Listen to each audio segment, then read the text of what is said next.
Jacob did not leave quietly. He left because he had to. The blessing was his, but the house was no longer safe. Behind him lived a brother's anger, sharp and unresolved.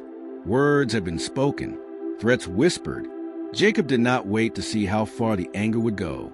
He knew some consequences do not need explanation. They announce themselves. So Jacob ran, not toward destiny, away from danger. Every step carried urgency. Every mile widened the distance between him and the life he knew. The land changed as he moved.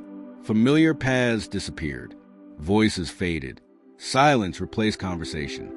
Jacob carried the blessing with him, but it did not feel like protection. It felt heavy. The words spoken over him echoed in his mind, not as comfort, but as pressure.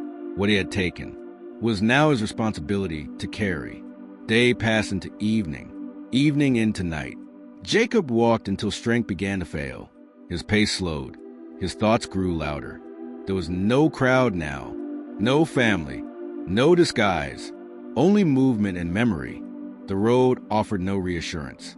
The sky gave no sign. Eventually, exhaustion forced him to stop. There was no shelter, no walls, no fire prepared in advance, just open ground. Jacob lay down where he stood. A stone became his pillow. The earth beneath him felt cold and unforgiving. The stillness pressed in. Running had kept him busy, but now there was nowhere left to go. The silence asked questions he could no longer avoid. Was the blessing worth this distance? From everyone he loved, had he secured a future, or fractured it? Distance had not erased his actions. It had only given him room to follow him. Jacob realized something unsettling. The blessing could not outrun the consequences. What was gained through deception still demanded accountability.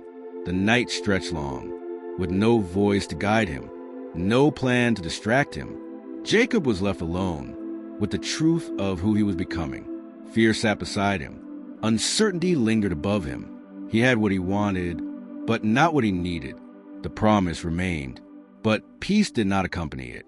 For the first time, Jacob felt the weight of the blessing, without the presence of comfort. Running had not solved anything. It had only brought him to a place where he could no longer pretend. The road behind him was sealed. The road ahead was unclear. He stood between promise and consequence, between destiny and fear. And for the first time, Jacob did not know what came next. The night deepened. The land remained silent. And Jacob lay there, not knowing that the place he stopped was not random. He believed he had reached the end of himself. But this was not the end. This was a place where running would finally stop. The unseen rise, built in silence, revealed in strength. Stay tuned for more.